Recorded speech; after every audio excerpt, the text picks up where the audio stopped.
नमस्कार मित्रांनो. आजच्या व्हिडिओमध्ये आपण चर्चा करणार आहोत वृषभ राशीचं जुलै 2024 करताचा संपूर्ण राशीफळ. गेला जो महिना होता म्हणजे जून जो महिना होता हा बऱ्याच प्रमाणात त्रासदायक गेला होता. वेगवेगळ्या प्रकारचे स्ट्रेस रिएक्शन तुम्ही बघितलेले असेल. आर्थिक संदर्भात सुद्धा थोडे त्रास झालेले असतील. याचप्रमाणे वैवाहिक जीवनामध्ये सुद्धा वैवाहिक जोडीदाराच्या आरोग्याच्या संदर्भातले त्रास किंवा त्यांच्यावर छोट्या मोठ्या गोष्टी वादविवादाचे प्रसंग वगैरे निर्माण झालेले असेल.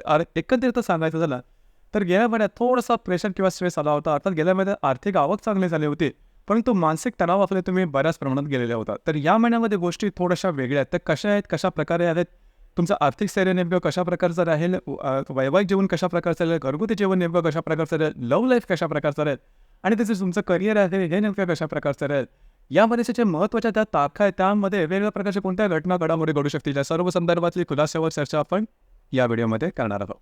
तर सर्वात पहिल्यांदा आपण चर्चा करू तुमचं जे स्वास्थ्य आहे म्हणजे मानसिक आणि शारीरिक हे नेमकं कशा प्रकारचं असेल. जसं की तुमच्या राशीचा जो स्वामी आहे शुक्र, जो की तुमच्या तृतीय स्थानामध्ये भ्रमण करतो आहे, दिनांक 7 तारखेनंतर हा तुमच्या तृतीय स्थानामध्ये भ्रमण करणार आहे. याचप्रमाणे तुमच्या राशीचा जो अष्टमेश आहे गुरु, जो की तुमच्याच राशीमध्ये भ्रमण करतो. तुमच्याच राशीमध्ये व्ययस्थानातला जो मंगळ आहे हा दिनांक 13 तारखेनंतर येणार आहे. तर एकंदरीत सांगायचं झालं तर या महिन्यामध्ये काळजी करू नका. या महिन्यामध्ये हा जो महिना आहे गेल्या महिन्याच्या तुलना केली तर बऱ्याच प्रमाणात तुम्हाला चांगलं जाईल. फक्त 14 ते 15 तारखेपर्यंत थांबा. 14-15 तारखेनंतरचा जो कालावधी आहे तुमच्यासाठी अतिशय उत्तम राहील. तुम्ही बऱ्याच प्रमाणात ॲक्टिव्ह राहील आणि जो साधारण तुमचा गुणधर्म नाही आहे तुमच्या स्वभावातला, म्हणजे थोडंसं ॲरोगन्सी किंवा थोडंसं दुसऱ्या ते ओव्हर पॉवर होणं, हा प्रकार थोडासा जाणवेल. अर्थात तुमच्या आजूबाजूची जे माणसं आहेत त्यांच्यामध्ये तसं तुम्हाला या संदर्भातल्या काही गोष्टी सांगितल्या जातील, परंतु तो एक बदल तुमच्यामध्ये दिसेल. मात्र बऱ्याच प्रमाणात तुम्ही ॲक्टिव्ह राहाल. गेल्या महिन्याचा जो स्ट्रेस किंवा टेन्शन जे आलं होतं ते या महिन्याच्या साधारण 14-15 तारखेनंतर बऱ्याच प्रमाणात नॉर्मल आहेत. तुमच्यामध्ये तुमच्या वैवाहिक जोडीदारामध्ये त्रासदायक गोष्टी होत्या यासुद्धा बऱ्याच प्रमाणात नॉर्मल होऊन जातील. त्यामुळे तशी काय काळजी करू नका. हा जो महिना तो बऱ्याच प्रमाणात व्यवस्थित राहील. यानंतर आपण चर्चा करू तुमचं जे आर्थिक स्थैर्य आहे हे नेमकं कशा प्रकारचं असेल. जसं की तुमच्या राशीकरता 2 जे ग्रह आहेत हे आर्थिक स्थैर्याकरता अतिशय महत्त्वपूर्ण आहेत, ते म्हणजे गुरु आणि बुध. बुधाबद्दल सांगायचं झालं तर बुध जो ग्रह आहे तुमच्या तृतीयात भ्रमण करतोय, 20 तारखेनंतर तुमच्या चतुर्थात भ्रमण करेल आणि गुरु जो ग्रह आहे तुमच्याच राशीमध्ये भ्रमण करणार आहे. तर आर्थिक स्थैर्याबद्दल काळजी करू नका. आर्थिक स्थैर्य जे आहे अतिशय उत्तम आहे. तुमच्या द्वितीय भावामध्ये शुक्र आणि रवीचं भ्रमण आहे. शुक्र जो की 3-4 तारखेनंतर 7 तारखेनंतर तुमच्या तृतीयात भ्रमण करेल आणि जो रवी आहे हा 17 तारखेनंतर तुमच्या तृतीयात भ्रमण करणार आहे. अर्थात इथे एकच गोष्ट सांगावीशी वाटते जी की गेल्या महिन्यामध्ये सुद्धा तुम्ही अनुभवलेले, म्हणजे गेल्या महिन्याच्या साधारण शेवटच्या 12-15 दिवसात तुम्ही अनुभवलेले असेल की खर्च जे आहे ते तुमचे थोडेसे वाढले होते. अर्थात या महिन्यामध्ये सुद्धा सुरुवातीचे 15-16 दिवसामध्ये तुम्हाला असा अनुभव येईल की खर्चावर थोडंसं नियंत्रण ठेवणं गरजेचं राहील. अर्थात तुमची जी रास आहे ही व्यवहार आहे, पैसे कुठे कधी कसे खर्च करायचे याची तुम्हाला ताऊक आहे किंवा तुम्हाला पैशाचं गणित तुमचं हे कधी सहसा चुकत नाही. परंतु या महिन्यामध्ये थोडीशी या संदर्भातली काळजी घेणं गरजेचं राहील. खर्च याच्यामध्ये थोडंसं लक्ष देणं गरजेचं राहील, जे की तुम्ही थोडंसं गेल्या महिन्यात अनुभवलेलं होतं. तर साधारण 14-15 तारखेपर्यंत या संदर्भात थोडी काळजी घेणं गरजेचं राहील. परंतु एकत्रित सांगायचं झालं तर आर्थिक स्थैर्य व्यवस्थित राहील. काळजी करू नका. तुमच्या राशीमध्ये भ्रमण करणारा जो गुरु आहे तो अतिशय उत्तम प्रकारे तुम्हाला अनुभव देणार आहे. अजिबात काळजी करू नका. या संदर्भातच जर तुम्ही शेअर मार्केटमध्ये ट्रेड करत असाल तरी सुद्धा काही चांगले लाभ तुम्हाला या महिन्यात निश्चित होणार आहेत. यानंतर आपण चर्चा करू गृहसौख्याबद्दल, म्हणजे घरातले ज्या व्यक्ती असतील त्यांच्यावर नातेसंबंध सांगायचं झालं तर तुमचा जो राशीचा चतुर्दश आहे रवी, जो की तुमच्या द्वितीय स्थानामध्ये भ्रमण करतोय. 17 तारखेनंतर तो तुमच्या तृतीयात भ्रमण करणार आहे. तर घरातल्या व्यक्तींबरोबरचे नातेसंबंध उत्तम राहतील.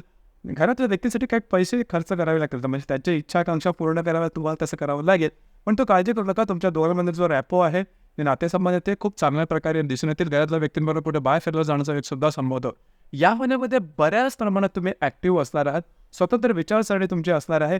जे विचार किंवा ज्या महत्त्वाच्या गोष्टी तुम्ही मनात आणल्या त्या प्रत्यक्ष रूपात तुम्ही इम्प्लिमेंट करा. तसं पाहिलं तर तुमची जरा थोडीशी विचार आहे, थोडासा वेळ घेते एखादी गोष्ट प्रत्यक्ष रूपात आणायला.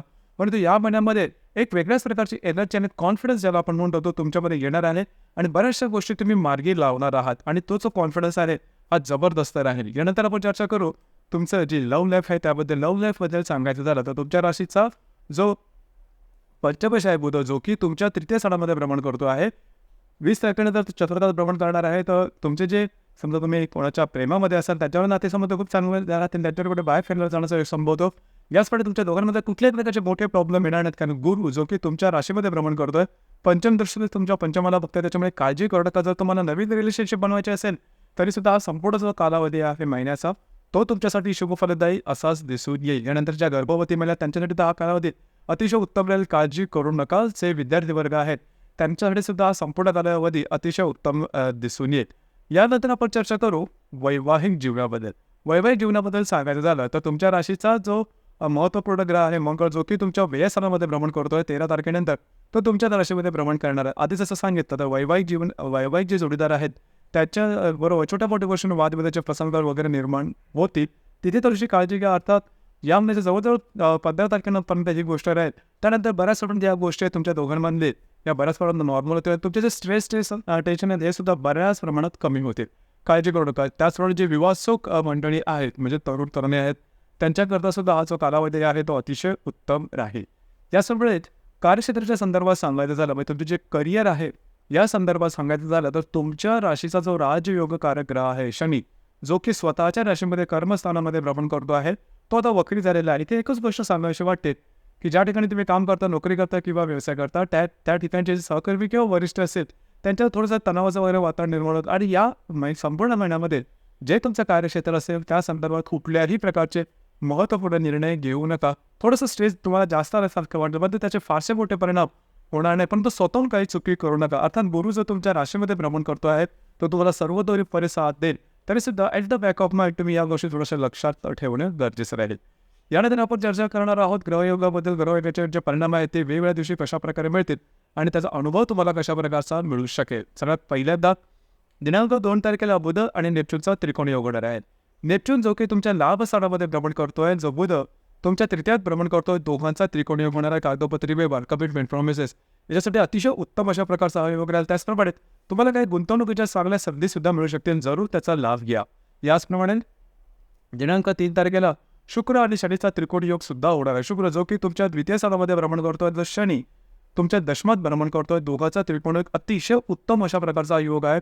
शनी तुमच्या राशीचा स्वामी पण आहे, शुक्र तुमच्या राशीचा स्वामी सुद्धा आहे आणि जो शनी तुमच्या राशीचा राजयोगकारक ग्रह स्वतःच्या राशीतून द्वितीय आणि कर्मस्थानातून होणारा त्रिकोणी अतिशय उत्तम राहील. खास करून जे तुमचं कार्यक्षेत्र असेल त्या संदर्भातल्या महत्त्वपूर्ण संधी तुम्हाला मिळू शकतील, महत्त्वपूर्ण काही गोष्टी तुमच्या हाती लागू शकतील.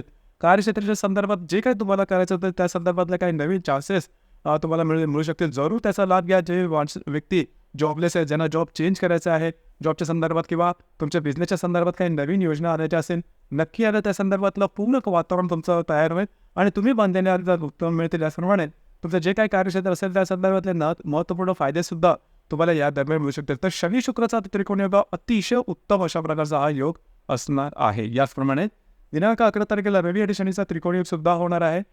रवी जो की तुमच्या द्वितीय स्थानामध्ये भ्रमण करतो आणि जो शनी तुमच्या दशमात भ्रमण करतो, दोघांचा त्रिकोणी जे तुमचं कार्यक्षेत्र असेल त्या ठिकाणचे वरिष्ठ असेल त्यांच्याकडून तुम्हाला म्हणजे कौतुकाची थाप मिळणं किंवा तुम्हाला प्रमोशन मिळणं किंवा त्या संदर्भातल्या चांगल्या घडामोडी होणं अशा प्रकारचे काही अनुभव तुम्हाला या दरम्यान निश्चित मिळतील. त्याचप्रमाणे तुम्ही जे काही तुमचं कार्यक्षेत्र असेल त्या संदर्भात थोडंसं फेमस होणं, प्रसिद्ध झालं किंवा तुमच्याबद्दल चांगलं बोललं जाणं असा प्रकार किंवा असे अनुभव तुम्हाला या दरम्यान नक्की येते.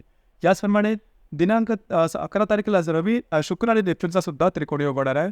शुक्र जो की तुमच्या तृतीयात भ्रमण करेल आणि नेपच्यून जो की तुमच्या लाभात भ्रमण करणार आहे, दोघांचा त्रिकोणी योग होणार आहे. शुभफलदायी अशा प्रकारचा योग आहे. काय चांगला संकल्पना तुम्हाला सुचू शकतील, काही चांगल्या इंट्युशन्स वगैरे येऊ शकतील, भविष्यकालीन नियोजनाच्या संदर्भात काही महत्त्वपूर्ण गोष्टीसुद्धा या दरम्यान करू शकतील.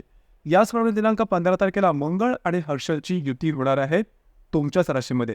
आता ही जी मंगळ हर्षलची युती आहे ही थोडीशी अशुभ फलदायी असणार आहे, कारण तर मंगळ जो आहे तो पापग्रह आहे आणि हर्षल हा सुद्धा त्याच्यापेक्षा डबल इफेक्ट देणार आहे. दोघांची जी युती आहे यामध्ये होणार काय की तुम्हाला तुमच्या ज्या भावभावना आहेत या अधिक टोकाच्या जाणवतील, या अधिक तीव्र झाल्यासारख्या जाणवतील आणि भावभावना तीव्र झाल्यामुळे काही चुकीचे निर्णय, काही टोकाचे निर्णय, भावनेच्या आहारी जाऊन टोकाचे निर्णय घेणं आणि त्याचे मंदर्भ परिणाम भोगावे लागणं अशा प्रकारचे काही अनुभव तुम्हाला येऊ शकतील. अर्थात तुमची जी रास आहे ही शांत आहे, वैचारिक आहे, सखोल विचार करणारी आहे, परंतु कधी कधी आपण थोडंसं भावनेच्या आहारी जातो किंवा परिस्थिती तशी निर्माण होते की आपल्याला निर्णय घ्यावेच लागतात. तर साधारण दिनांक 15 तारखेच्या आसपास अशा प्रकारचे निर्णय घेऊ नका. वैवाहिक जोडीदाराबरोबर सुद्धा नातेसंबंध या दरम्यान ताणले जाऊ शकतील, काळजी घ्या.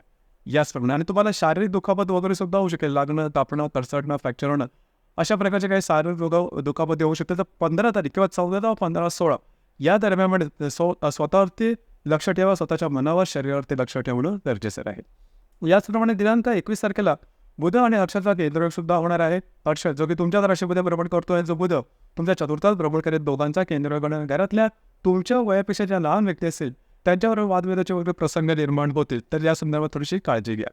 याचप्रमाणे दिनांक 22 तारखेला रवी आणि नेपच्यूनचा त्रिकोणयोग सुद्धा होणार आहे. रवी जो की तुमच्या तृतीयात भ्रमण करेल आणि जो नेपच्यून तुमच्या लाभ सणामध्ये भ्रमण करणार, दोघांचा त्रिकोणयोग शुभ फलदायी अशा प्रकारचा योग आहे. घरातल्या व्यक्तींबरोबरचे नातेसंबंध सुमधुर अशा प्रकारचे दिसून येतील. याचप्रमाणे तुमचं फिरणं वगैरे जास्त होईल. या दरम्यान तुमचा कॉन्फिडन्स वगैरे खूप चांगला आहे. सगळ्यात महत्त्वाचं म्हणजे तुम्ही जे निर्णय घ्या ते तुमच्या प्रत्यक्षात इम्प्लिमेंट करतील आणि त्याचे अनुभवसुद्धा तुम्हाला चांगले मिळते. याचप्रमाणे या महिन्याची जी अमावस्या आहे ही तुमच्या द्वितीय स्थानामध्ये होणार आहे दिनांक 5 तारखेला. तर अमावस्याच्या दरम्यान खास करून तुमच्या द्वितीयात होणाऱ्या अमावस्या ही तुमच्या आर्थिक संदर्भात थोडीशी त्रासदायक होऊ शकते.